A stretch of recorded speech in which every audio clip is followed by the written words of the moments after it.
Welcome to Web Handling. My name is Dave Roisum. In this clip, we look at another laminator. This time, the plies are a non-woven bonded to a film with a hot melt coater.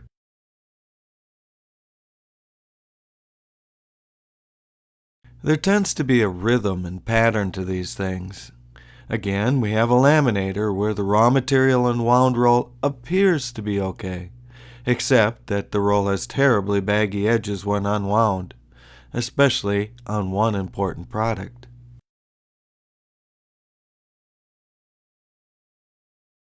Since the test lab already measures skew, a very unusual measurement for someone to do, we might infer that customer complaints on edges must be chronic and long-standing.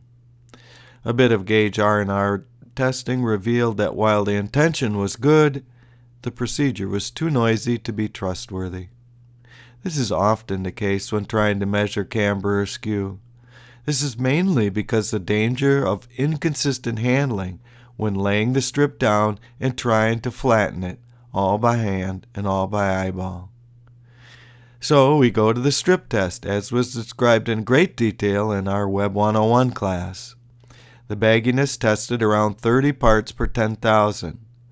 This is way beyond the 2 to 20 parts that we learned in our class as the common range for the threshold of pain or complaint. Upon finer inspection with a straight bar, as we were taught in the winding section of our Web101 class, we learned that rolls tended to have belled edges. Note, as we learned in the winding section of Web101, roll hardness does not tend to work well on the extremes of hardness, such as on non-woven products. So next, we turn our attention to the non-woven and film supply rolls. Trustworthy tests of the non-woven profile include slitting a parent roll up into narrow daughter rolls and weighing them. We did not have a slitter rewinder to do this, so this could not be done on the day of the visit. Trustworthy tests of film profile include the hardness tester, but we also did not have an instrument, so that this could also not be done on the day of the visit. Please refer to your Web 101 notes or the last third of my latest winding book for full application details of profile testing using webs and wound rolls. Nonetheless, the wound rolls looked okay, and the web coming into the coater looked okay. More tellingly, the supply rolls come from several suppliers and positions within their parent rolls.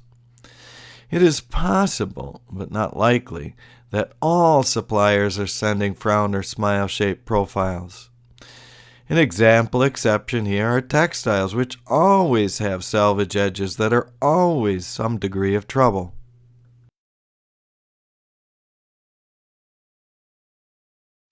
So next, we turn our attention to the coater head that is adding a relatively thick hot melt adhesive to bond the non-woven to the film. We recall that nearly every coater has a tendency to a smile or frown-shaped profile, so this hot melt may be no exception. Also, it is relatively narrow, only a meter or so wide. We know from experience that narrow process elements tend to be more edges than centers. However, what is even more disturbing was the immense complexity of manual adjustments that will all, presumably, affect profile. Worse yet is that there is no scanner to measure coat weight directly and the test lab can only infer it by subtracting the non-woven and film profile weights from the composite weights. This is very time-consuming and difficult procedure to do well.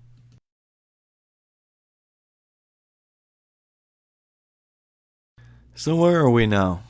We have a name brand coating head, but that means nothing in regard to adequate levelness of coat weight profile. We could almost indict the coater by process of elimination, but there's still a possibility of edge effects not associated with the coater head, or perhaps the nip is smile shape, which is easy enough to check. We have a large and consistent set of circumstantial evidence that indicates we should not be surprised to find this complex and unmodeled and unmeasured hot melt die might have a profile. However, this may be circumstantial and perhaps not at all germane to the baggy edge problem.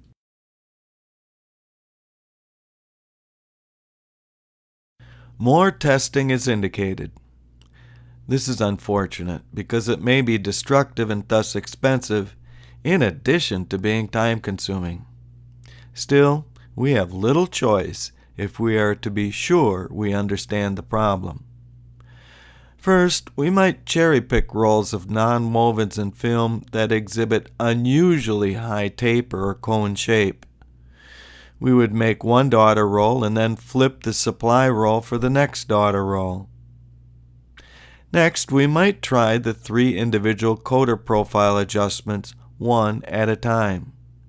First, we would try to bias to the front, and then we would try to bias to the back. This would be repeated with the other 2 coater profile adjustments. The reason for biasing rather than trying to undo the smile is simple. We have a ready comparison on the same roll rather than comparing one roll to another. I love this example because it better exhibits the messiness of the real world than the previous examples did, where messiness could be cleaned up somewhat easily for instructional purposes.